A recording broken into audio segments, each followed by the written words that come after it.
अस्सलाम वालेकुम प्यारे दोस्तों। टाइम कितना इम्पोर्टेंट पार्ट है हमारी ज़िंदगी का, इसमें कोई दो राय नहीं है। और इस्लाम में टाइम की अहमियत कितनी है, आप कुरान की एक आयत से ही अंदाज़ा लगा सकते हैं।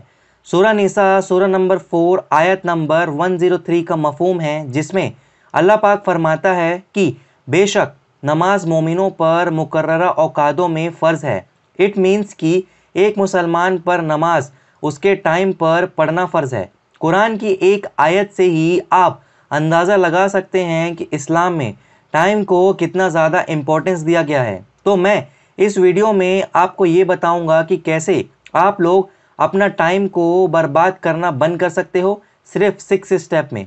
इसमें जो शुरू के 5 स्टेप्स हैं वो साइंटिफिक हैं, एंड लास्ट का सबसे इम्पोर्टेंट स्टेप इस्लामिक होगा, जो आपके अंदर एक न्यू एनर्जी भर देगा। तो चलिए वीडियो को शुरू करते हैं।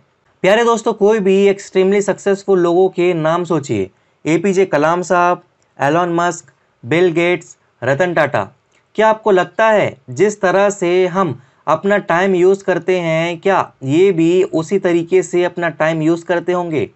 हर एक सक्सेसफुल इंसान ने कोई ना कोई मेथड बना रखा है जिससे वो बाकी लोगों से कंपैरेटिवली अपना मैक्सिमम टाइम मीनिंगफुल कामों में स्पेंड कर सकते हैं। In short, they are more productive. तो इस वीडियो में हम कुछ ऐसे मेथड के बारे में बात करेंगे जिससे हमें भी मैक्सिमम आउटपुट दे सकते हैं मिनिमम टाइम में। इस कंसेप्ट को मैंने कई बुक से लिए हैं, जैसे पीटर ब्रिगमैन की 18 minutes find your focus, master distraction and get the right thing done, और रॉबिन शर्मा के प्रोडक्टिव हैक्स से। So let's start with the most productive rule. इन रूल में सबसे पहला रूल है यूज़ 90-90-1 रूल। ये पॉइंट कहता है कि अगले 90 डेज तक सुबह उठते ही 90 मिनट्स सिर्फ उस टास्क पर अनइंटरप्टेड काम करना होगा जो आपके लिए सबसे इम्पोर्टेंट काम है। अब होता क्या है कि जब भी एक नॉर्मल इंसान काम करता है तो वह ईमेल चेक करेगा, व्हाट्सअप मैसेजेस चेक करेगा, या किसी से गप्पे मारने लगेगा, या उस चीज़ पर टाइम इन्वेस्ट करेगा जिससे एक्चुअल में कोई इम्प्रूवमेंट नहीं होता है। इन शॉर्ट, वो सिंपल एक्टिविटी को रियल आउटपुट से कंफ्यूज कर देते हैं। लेकिन एक्स्ट्रा प्रोडक्टिव लोग जानते हैं कि सुबह के टाइम ही हमारी माइंड फोकस स्टेट में रहता है, और यही टाइम है कि जब हमारे अंदर मैक्सिमम एनर्जी होती है। इसीलिए हमें सबसे पहले हमारे मोस्ट इम्पॉर्टेंट काम पर एनर्जी स्पेंड करनी चाहिए। Next point, create the conducive environment. मान लीजिए आपका एक ऑनलाइन फर्नीचर स्टोर है। उस वेबसाइट में कई ऐसे सोफ़ा सेट हैं जिनकी कस्टमर उन्हें अपने कंफर्ट लेवल के हिसाब से खरीदते हैं, और कई ऐसे सोफ़ा सेट हैं जिन्हें कस्टमर उनके प्राइस के हिसाब से खरीदते हैं। आपको क्या लगता है कि क्या आप अपने कस्टमर को अपनी मर्जी से डिसीजन लेने पर फोकस करवा सकते हो? डो नॉट वरी, इसका आंसर 2 मार्केट प्रोफेसर ऑलरेडी अपनी स्टडी में डिसीजन कर चुके हैं। नाओमी मेंडल और एरिक जॉनसन ने अपनी एक स्टडी की थी जिसमें उन्होंने एक ऑनलाइन फर्नीचर स्टोर की वेबसाइट बनाई। उन्होंने एक ही वेबसाइट के 2 वर्जन बनाए। एक फर्नीचर स्टोर में बैकग्राउंड में क्लाउड की इमेजेस लगा दी, और जबकि दूसरों में कॉइन्स सिक्के की इमेज लगा दी। और उसके बाद उन्होंने एडवर्टाइज में इन्वेस्ट करा और ऑडियंस को अपनी वेबसाइट की तरफ अट्रैक्ट करा।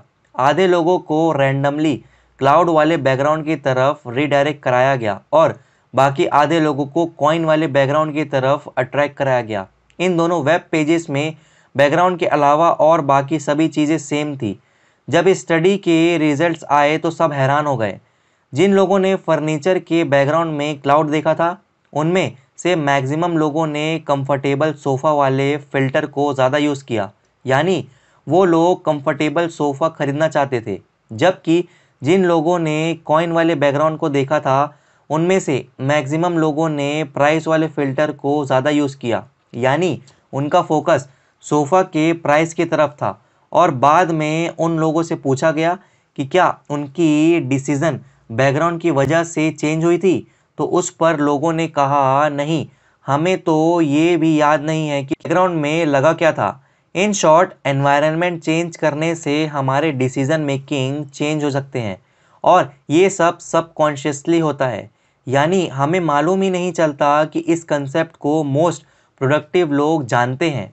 इसके लिए वो अपने आसपास ऐसा एनवायरनमेंट बना लेते हैं जिसकी वजह से उनका एनवायरनमेंट ही उनको उनके गोल्स तरफ फोकस रखते हैं। जस्ट इमेजिन कि आप एक जगह पर स्टडी कर रहे हैं जहां लोग लड़ रहे हैं, बहुत आवाज़ आ रही है।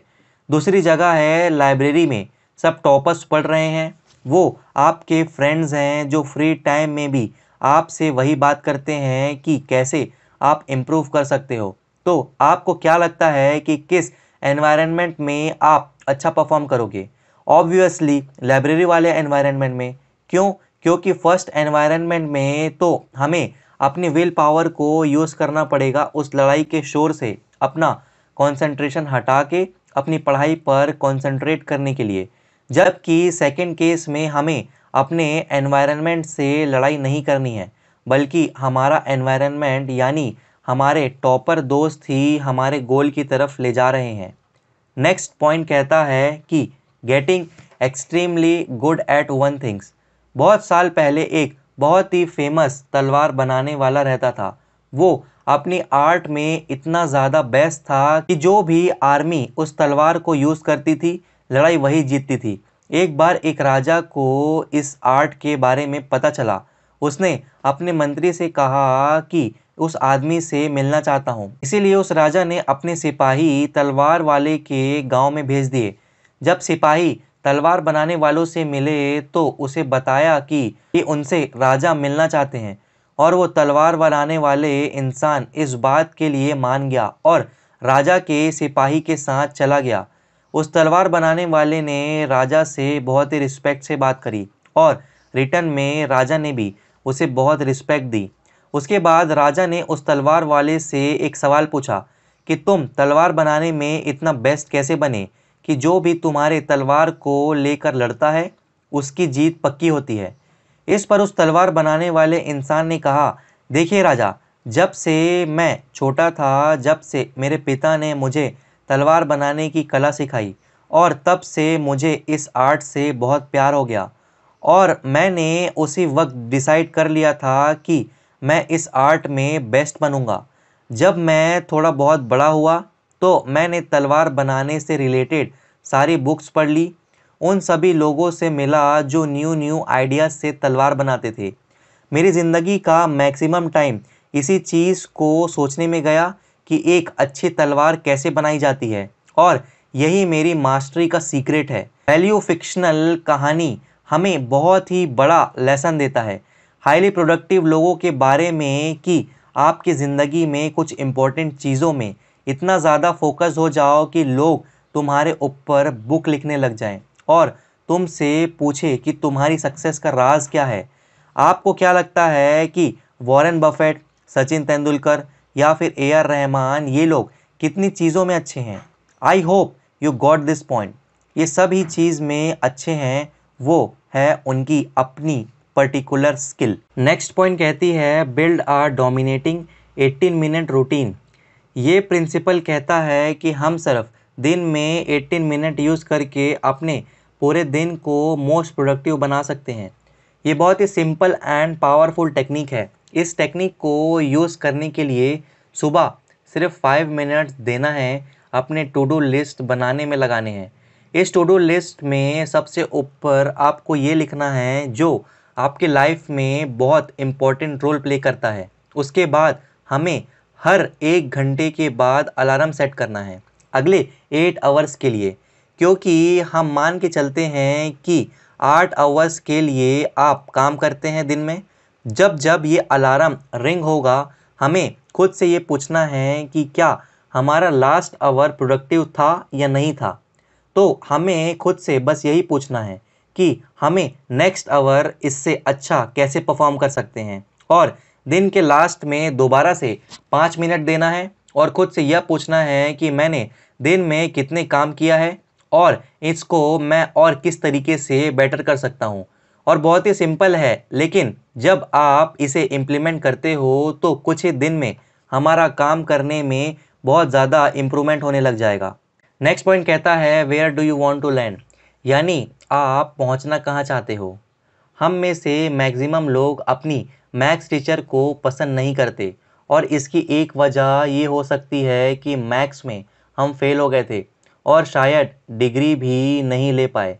बहुत सारे लोग इन्हीं चीज़ों में फंस जाते हैं क्योंकि हम बाहर के फैक्टर्स को हमारी एक्चुअल सिचुएशन को अफेक्ट देते हैं। अगर हम अपने डिसीज़न के बारे में बात करें तो हमें लगता है कि हमारी लाइफ का कंट्रोल हमारे हाथों में है, पर हम गलत हैं। जबकि हम किसी ट्रिगर पर रिएक्ट करते हैं बिना सोचे हुए, लेकिन हम ऐसे डिसीज़न पर पहुंच जाते हैं। फॉर एग्ज़ाम्पल, मैथ्स टीचर से कम मार्क्स मिलने से हम मैथ्स टीचर से ही नफ़रत करने लगते हैं और इसके लिए हमें अपना फोकस चेक करना था। फॉर एग्ज़ाम्पल, हम दोबारा से मैथ्स टीचर का एग्ज़ाम्पल लेते हैं तो हमें मैथ्स टीचर से नफ़रत नहीं करनी थी, हमें इम्प्रूवमेंट करना था। अगर हम अपने माइंड में इन चीज़ों के बारे में सोचते हैं और अपना सिचुएशन का करेक्ट रीज़न फाइंड करते हैं, तभी हम वहाँ पहुँच पाएंगे जहाँ हम पहुँचना चाहते हैं। 18 मिनट बुक के ऑथर पीटर कंसल्टेंट भी थे। उनके एक क्लाइंट का नाम हंटर था, जिनकी कंपनी पर बहुत सारे केस चल रहे थे और उनका प्रेस के सामने इमेज भी बहुत ख़राब था। पीटर हंटर की प्रॉब्लम को सुलझाना चाहते थे। एक दिन हंटर ने पीटर से कहा था कि हंटर को ऐसा नहीं लगता कि पीटर उनकी प्रॉब्लम को सॉल्व कर पाएंगे, क्योंकि उनसे पहले भी हंटर ने बहुत कंसल्टेंट को हायर किया था और पीटर के जाने के बाद भी वो बहुत से कंसल्टेंट हायर करते रहेंगे। ये बात सुनकर पीटर को बहुत बुरा लगा और हंटर के ऑफिस से निकलने के बाद उन्होंने फ़ौरन अपने अंकल को कॉल किया और अंकल से कहा कि वो हंटर को पसंद नहीं करते, इसीलिए वो उनकी कंपनी के साथ काम नहीं करना चाहते। अंकल ये बात सुनकर हंसे और पीटर को इम्पोर्टेंट लेसन सिखाया कि ये ज़रूरी नहीं है कि हम जिसके साथ बिजनेस करते हैं वो हमें पसंद आए, हमें तो बस अपना बिजनेस और काम पर ही ध्यान देनी चाहिए। इसके बाद पीटर ने डिसाइड करा कि वो पीटर के साथ काम करेंगे और वह उन्हें पीटर काफ़ी समय तक काम किया। एक दिन पीटर हंटर के ऑफिस में गए और वह सेल्फ में अपनी लिखी हुई बुक देखी। पीटर ने पूछा, क्या हंटर ने ये बुक पढ़ी है?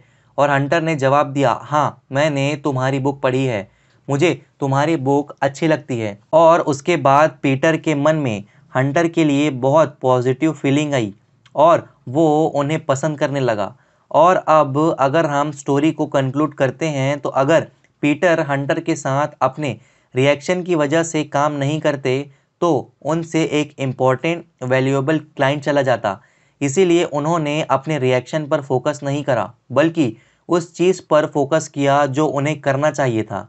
तो दोस्तों, इस वीडियो में हमने टोटल 5 रूल देखा प्रोडक्टिविटी को लेकर, जिसमें फर्स्ट रूल था 1991 रूल। नेक्स्ट सेकंड हमने देखा था create the conducive environment. Next third हमने देखा getting extremely good at one thing. Next fourth हमने देखा build a dominating 18 minute routine. And fifth हमने देखा where do you want to land. Now अब हम 6 स्टेप बताते हैं एंड ये स्टेप्स ट्रेडिशनल इस्लामिक मेथड है जिसका यूज़ करके आप अपना टाइम को बर्बाद होने से बचा पाएंगे। तो वो मेथड है, आप 5 टाइम पाबंदी के साथ नमाज़ पढ़ना शुरू कर दीजिए। बस आप इतना कर लीजिए, आपका बाकी का काम बन जाएगा। नमाज़ पढ़ने से आपके अंदर डिसिप्लिन पैदा होती है एंड अगर आपके अंदर डिसिप्लिन पैदा हो गई है ना, तो बस आपका काम बन जाएगा। क्योंकि मोटिवेशन तो कुछ दिनों की ही होती है, 1 दिन 2 दिन 3 दिन या max to max 1 week, but जो डिसिप्लिन होती है वो परमानेंट होती है एंड इसका यूज़ करके ही आप जो चाहे वो कर सकते हैं। अल्लाह पाक से दुआ है कि हम सबको कहने सुनने से ज़्यादा अमल करने की तौफीक अता करे और हम सबको दुनिया और आखिरत की कामयाबी अता करे। और हम में से जो भी बीमार है, परेशान हाल है, अल्लाह पाक उन सब की परेशानियों को दूर कर दे और सेहत और तंदुरुस्ती अता करे। आपने मुझे इतना समय दिया उसके लिए थैंक यू वेरी मच। मिलते हैं फिर एक नई वीडियो में, तब तक के लिए अल्लाह हाफिज़।